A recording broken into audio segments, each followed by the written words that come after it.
사랑하는 식구님, 안녕하십니까? 네, 반갑습니다. 오늘은 부활론 원리 강의인데 성경 말씀 훈독부터 하겠습니다.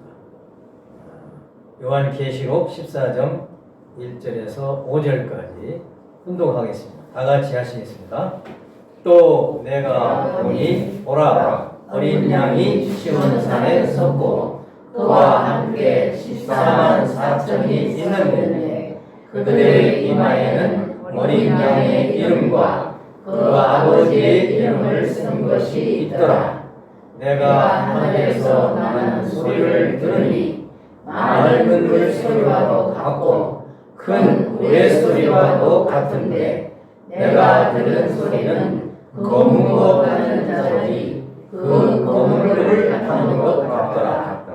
그들이 보좌 앞에 내 생물과 장로들 앞에서 내 노래를 부르니 땅에서 성량함을 받은 14만 4천 밖에는 능히 이 노래를 배울 자가 없더라.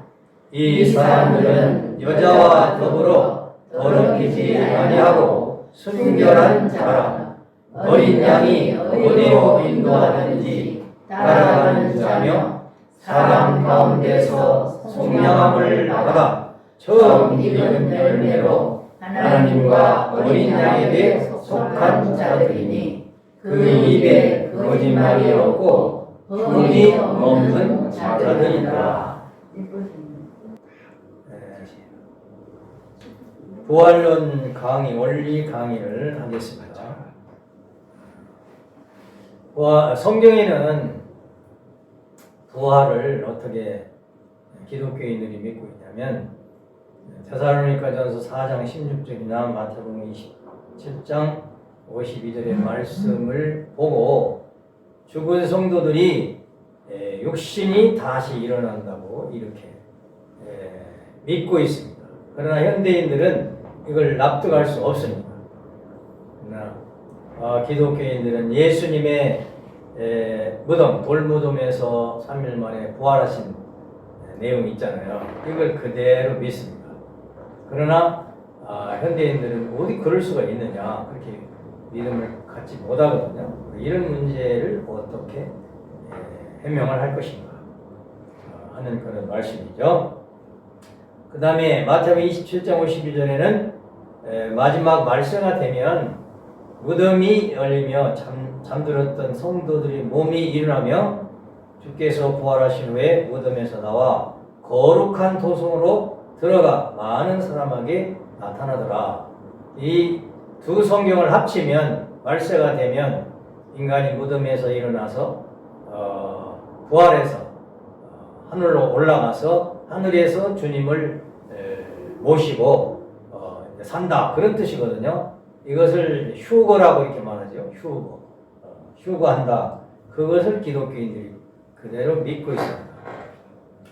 자, 이런 문제를 어떻게 풀어야 될 것이냐 하는 것을 알기 위해서는 부활의 의의를, 부활이 어떤 의미를 가지고 있는가, 이걸 확실히 알면 자동으로 해결이 되는 것이죠. 부활은 다시 산다는 의미죠. 그래서 부활을 다시 산다는 의미를 알기 위해서는 성경에서는 그럼 죽음과 삶에 대한 성서적인 개념이 뭔가, 죽은 게 무엇이고 산 게 무엇인가를 확실히 알면 죽은 입장에서 다시 사는 것이 부활이니까 자동으로 답이 나오는 겁니다.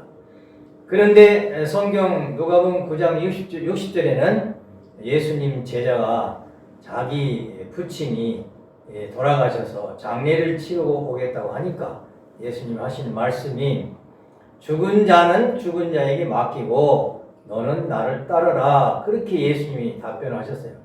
그럼 먼저 죽은 자는 시체를 말하는 것이고 죽은 자들에게 맡기라 하는 것은 장례 치르는 사람들을 말하는 거예요. 예수님이 말씀할 때는 죽은 시체도 죽었다고 하고 또 살아있는데도 살아있는 사람을 죽었다고 했어요. 그럼 이건 무슨 뜻이냐 이거죠. 그래서 무덤이 시체가 된 것도 그건 이제 죽었으니까 죽음이죠. 그런데 살아있는 사람을 죽었다고 하는 것은 예수님이 볼 때에는 불신자들, 예수님을 믿지 않는 사람들을 죽었다 이렇게 보신 거예요. 그럼 부활은 뭐냐? 시체가 부활하는 것은 육신 부활을 말하는 거겠죠. 기독교인들은 육신 부활을 지금 믿습니다. 그런데 예수님 뜻을 중심으로 볼 때는 불신자가 신자가 되는 것, 믿는 사람이 되는 것이 부활이다 이렇게 볼 수도 있죠. 즉 타락에서 사탄 주관권 내에 떨어진 그 내용을 예수님은 죽었다고 보는 거예요. 그럼 죽은 자가 산다는 것은 뭐냐? 하나님의 사랑 주관권으로 다시 돌아온다. 주님의 뜻대로 사는 것이 사한 것이다. 그러니까 일단 여기서 거의 답변이 나왔잖아요. 그러나 다시 한번 구체적으로 보면 죽은 자는 불신자들인데 사탄 주관권에 떨어진 살아있는 사람들을 말한단 말이죠. 그래서 계시록 3장 1절에는 신앙하지 않는 사람, 그 사람들을 보고 살았다는 이름은 가졌으나 죽은 자다 이렇게 말씀을 했습니다. 또 산 사람은 믿음을 가진 사람들인데 즉 하나님 사랑 주관권에서 사는 사람들인데 요한복음 11장 25절에는 나를 믿는 자는 죽어도 살겠고 그랬습니다. 살아서 믿는 자는 영원히 산다 그런 말씀했어요.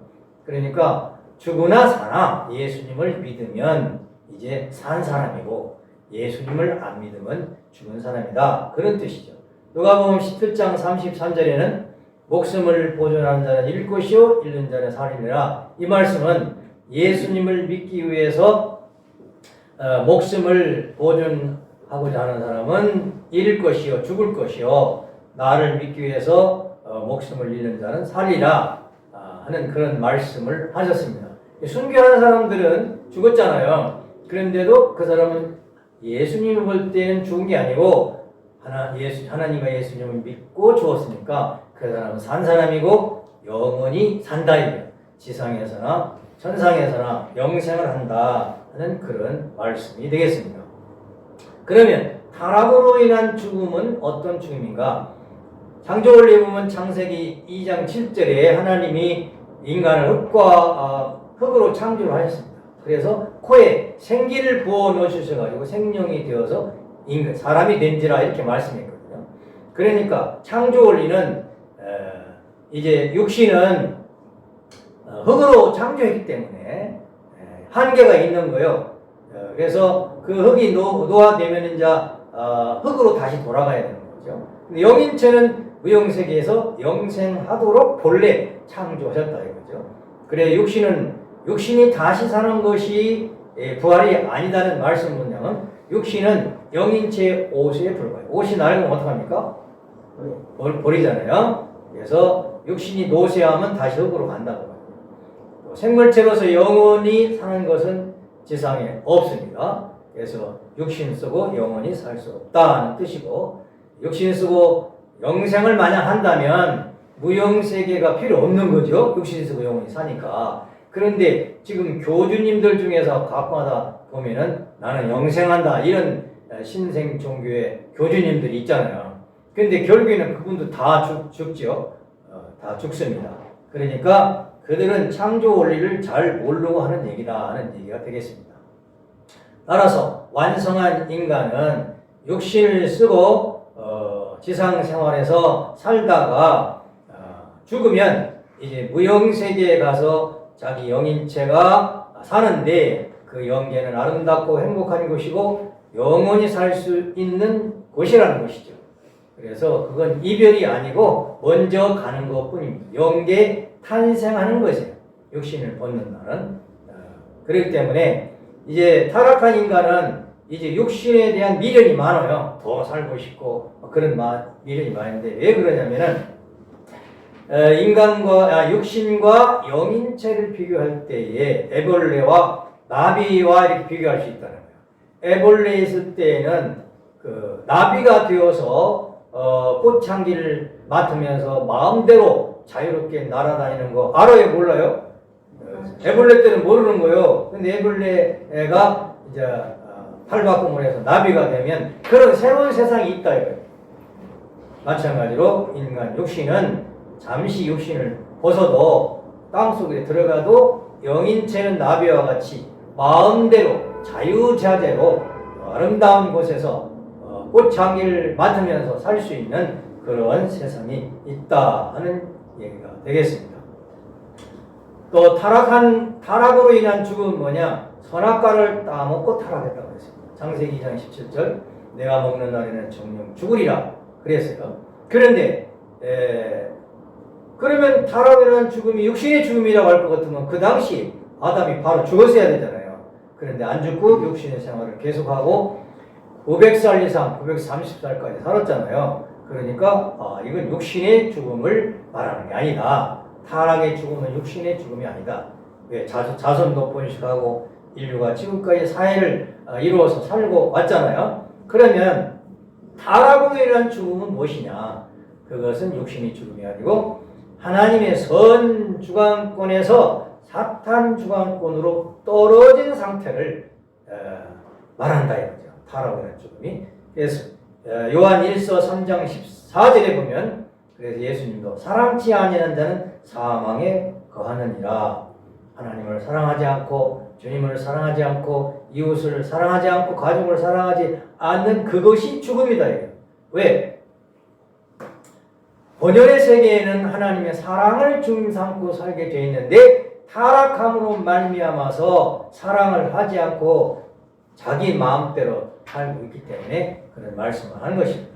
로마서 6장 23절은 죄의 삭은 사망이요 하나님의 은사는 영생이라 이런 말씀을 했습니다. 또 로마서 8장 6절에 육신의 생각은 사망이요 영의 생각은 생명과 평안이다 하는 그런 말씀입니다. 육신 위주로 살면 안 된다는 거죠. 영을 위주로 해서 영생을 위주로 해서 살아야 된다 하는 그런 말씀입니다. 자, 그렇다면 부활의 의미는 무엇일까? 육신이 흙으로 죽어서 흙으로 돌아가서 시체가 됐어요. 그래서 이제 기독교인들이 말하는 부활이 육신 부활이라 할 것 같으면 시체가 벌떡 일어나야 되잖아요.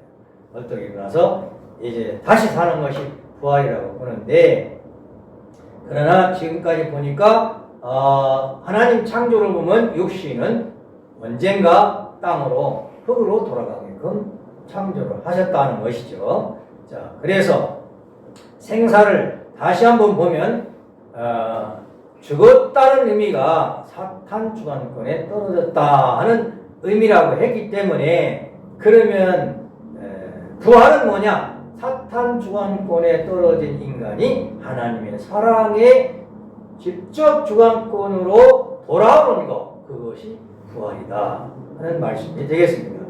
그래서 부활이라는 것은 복귀 섭리에서, 하나님의 복귀 섭리에서 사탄 주관권에서 하나님 주관권으로 돌아오는 과정적 현상, 바로 부활이라는 것을 말씀했습니다. 따라서 과정적 현상이기 때문에 죄를 회개하는 거예요. 그리고 어제보다 내가 회개하고 오늘 내가 더 선하게 살면 그만큼 부활된 거죠. 우리는 매일매일 부활한다고 이렇게 생각하면 되겠습니다. 여기 참고적으로 중생과 부활은 어떤 의미가 있느냐? 중생은 거듭난다, 다시 난다는 말씀이잖아요. 그래서 요한복음 3장에 보면 물과 성령으로 거듭 태어나야 된다 하는 말씀이 있고, 요한일서 5장에 보면 물과 성령과 그리스도의 피로 거듭나야 된다 하는 말씀이 있습니다.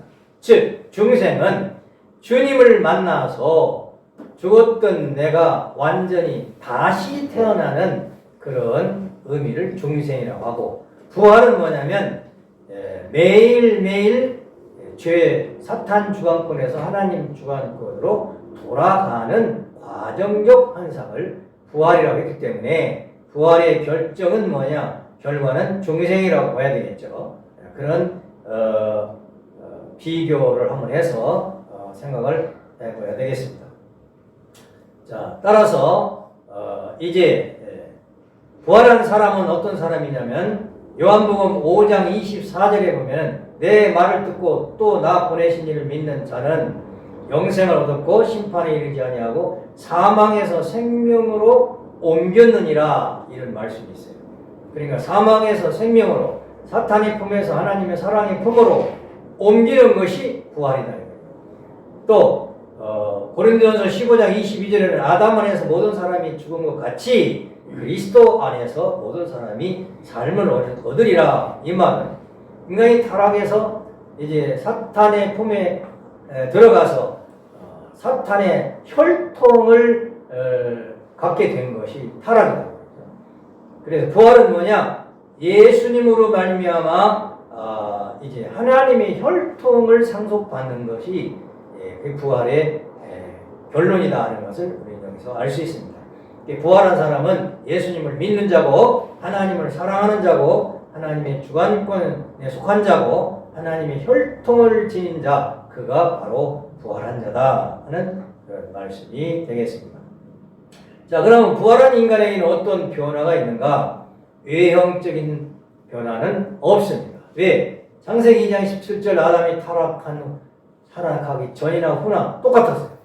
외모는 똑같았어요. 성도와 강도, 예수 믿는 사람과 안 믿는 사람 외모는 똑같잖아요. 그래서 예수님과 타락한 인간도 똑같고 우리가 강의 듣기 전이나 강의 들은 후는 똑같아요. 그러나 강의 들은 후에는 진리의 말씀을 통해서 내가 변화를 일으켜가지고 심령의 변화를 일으켜서 믿지 않던 사람이 예수님을 믿게 되고 하나님을 믿게 되는 이런 변화가 있단 말이죠. 그래서 그런 외적인 변화는 없지만 내적인 심령의 변화는 있다. 그래서 아담 에하가 타락하고서 몸은 그대로 있었지만 심령의 변화는 불안과 공포에 떨었다고 합니다. 그리고 안색이 변했다. 이렇게 기록이 되어 있어요. 그래서 이제 심령의 변화는 부활해서 심령의 변화를 받으면 어떻게 되느냐? 로마서 12장 1절 이하에 보면 부활 신앙에 대한 자세한 성경의 말씀이 있습니다. 거기에서는 거기에 말씀은 뭐냐면 내 몸을 산 제물로 드리는 것인데 이것이 영적 예배라. 영적 예배를 드리는 사람이 부활한 사람이고, 그 다음에 세상을 본받지 말고 변화된 마음, 변화된 신앙을 통해서 하나님의 온전한 뜻이 무언가 하는 것을 알아야 됩니다. 그래서 부활한 사람은 세상을 따라가지 않고 주님을 따라가서 이제 변화된 그런 사람으로서 하나님의 뜻을 따라가는 사람, 그 사람이 이제 부활한 사람이다 하는 말씀이 되겠습니다. 그런 사람은 성전이 된다고 했어요. 성전. 그래서 신성인이라는 말씀이 있는데, 그래서 내용적으로 보면 하나님을 믿지 않는 사람은 이 몸이 사탄이 집이 된다는 거예요. 사탄이가 와서 살아요. 그리고 그런 사람은 항상 이기심을 가지고 산다는 거예요. 자기밖에 모른다는 거예요. 그런데 부활된 사람은 이타심, 남을 위해서 사는 사람이라는 거죠.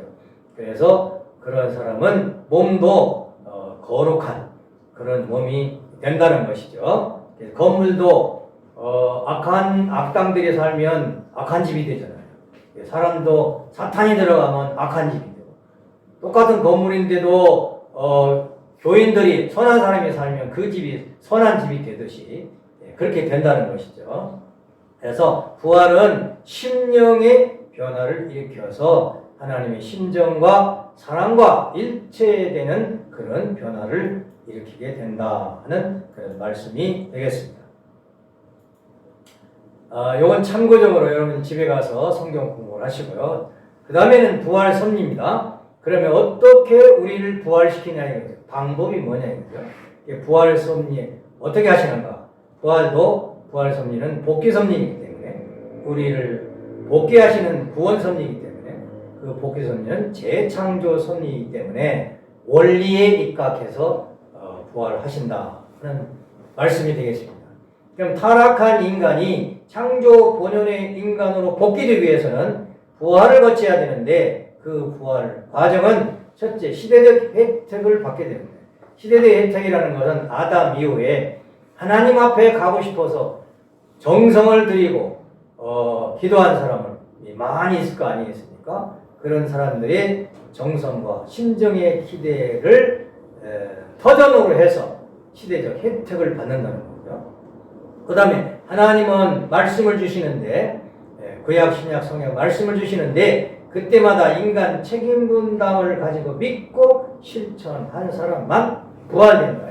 가만히 있는 사람은 부활되지 않고. 그 다음 세상 육신 생활을 통해서 영인체가 부활된다. 죽으면 부활하기가 어렵다는 거죠. 그래서 육신 쓰고 있을 때에 부활해야 된다는 말씀이고, 그다음 질서적 3단계를 거친다는 얘기는 소생장성 완성 3단계를 거쳐서 타락한 인간은 부활해서 창조 본연의 인간으로 돌아간다 하는 그런 말씀이 되겠습니다.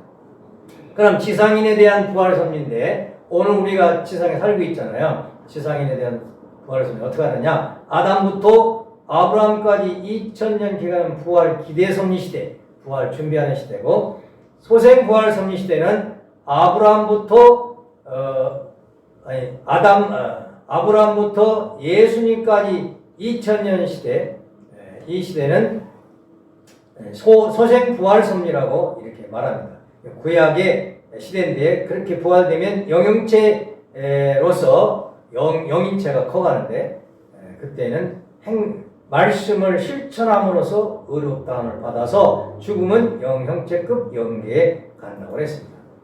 다음에는 장성부활인데, 장성부활은 예수님부터 재림주님 오실 때까지인데 신약시대라고 하고, 이 신약시대에 부활되면 생명체를 이룬다고 했습니다. 생명체를 이루려면 예수님 말씀을 믿음으로써 의로움을 받아서 죽으면 이제 낙원, 생명체급 영계 낙원에 간다고 하셨습니다.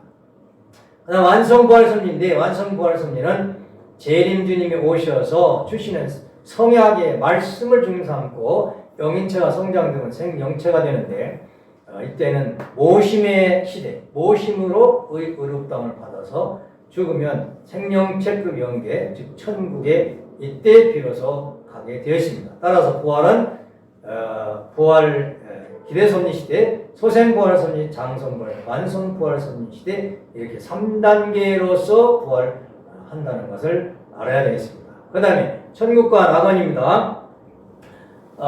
기독교인들이 지상에서 예수님 믿고 천국을 만들려고 했고, 죽으면 천국에 가려고 했는데, 생명체를 이뤄서. 근데 예수님이 십자가에 돌아가셨어요. 예수님 십자가 돌아가셨기 때문에 지상 천국이 이루어지지 않았습니다. 그래서 아무리 기독교인들이 노력해도 천국은 비어있다는 거죠. 못 간다는 것입니다. 이걸 이제 기독교인들은 아직 모르죠.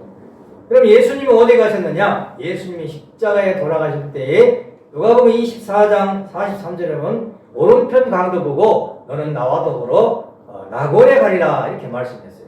그러면 천국과 낙원이 어떻게 다른가? 낙원은 천국 문이 열릴 때까지 대기하는 영계라고 했습니다.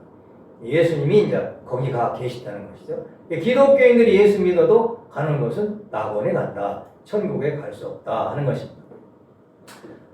말세에 일어나는 영적 현상인데, 이제 선생님 장성기 완성급 여기에 올라오면은, 인간의 심령이 올라오면은 하나님과 일문일답을 아담이하고 했듯이 타락한 인간도 심령 기준이 높아져가지고 하나님하고 일문일답할 수 있는 기준이 되는데, 이때가 말세라고 합니다. 그래서 사도행전 2장 17절에 보면 말세가 되면 영을 물붓듯 부어주신다 하는 그런 말씀이 있습니다.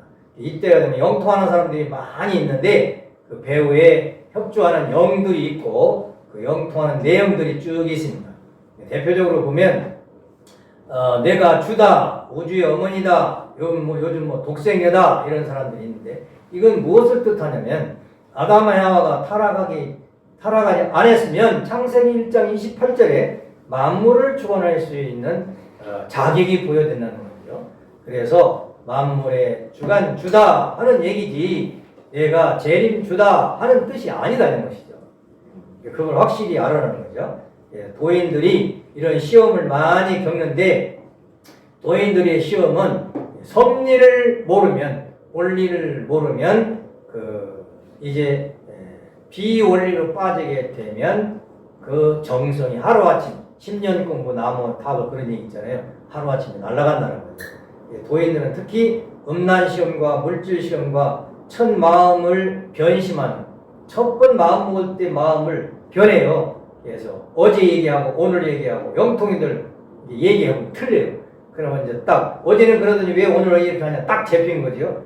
영통인들 다스리기는 그 이야기를 쭉 들어보고 틀린 걸 지적하면 꼼짝 못해요. 그렇게 다스리는 겁니다. 영통인들이 혼란을 어떻게 막을 것인가? 영통인들이 각자 게시받는 내용이 달라요. 그래서 싸움해요, 자기들끼리.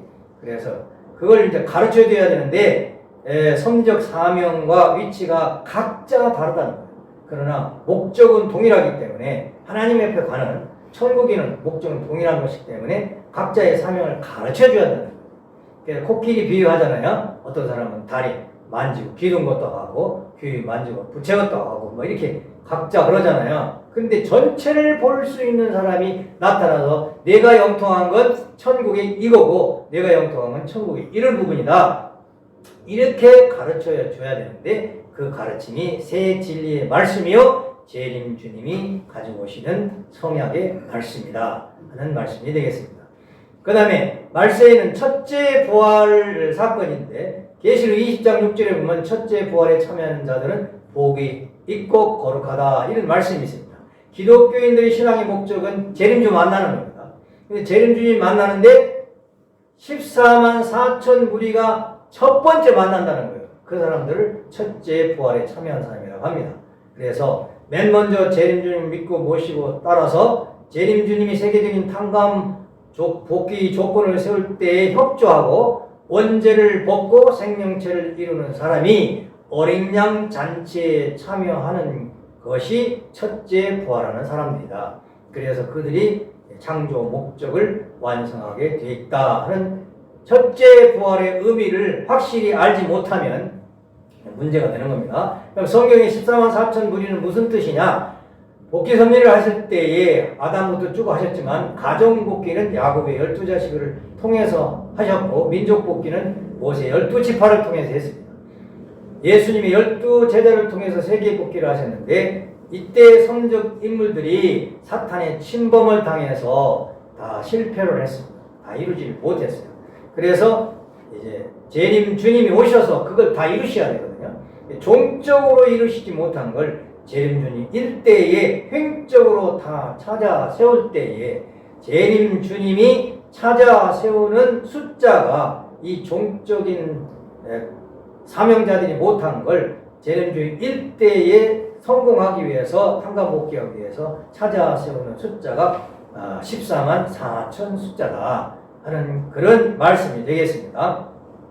자, 그러면 이제 첫째 부활의 신앙의 목적이 재림주님 만나서 결국에는 어린 양 잔치 참여해서 천국을 만드는 거잖아요.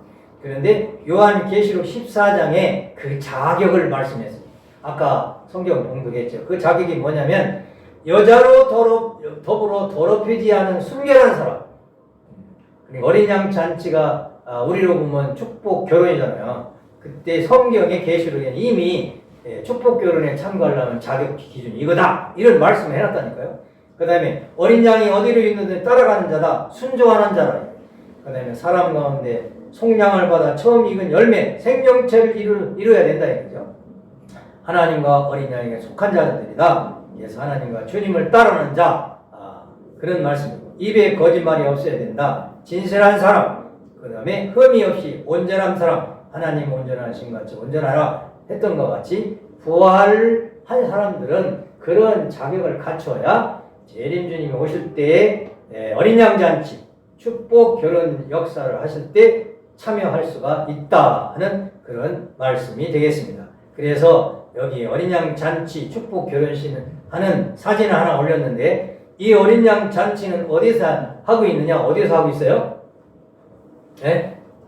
통일교회에서 하고 있잖아요. 통일교회에서.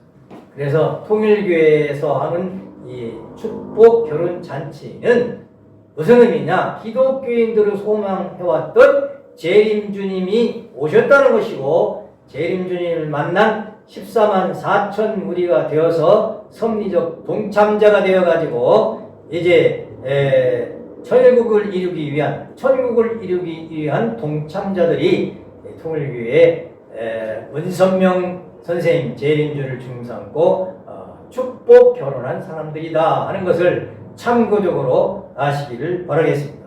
여러분들도 이제 재림주님을 만나서 어린 양 잔치에 참여해가지고 천국 백성이 되어서 창조 본연의 기쁘고 즐겁고 행복한 그런 삶을 사는 천국 사람들이 되시기를 바라면서 오늘 강의를 마치겠습니다.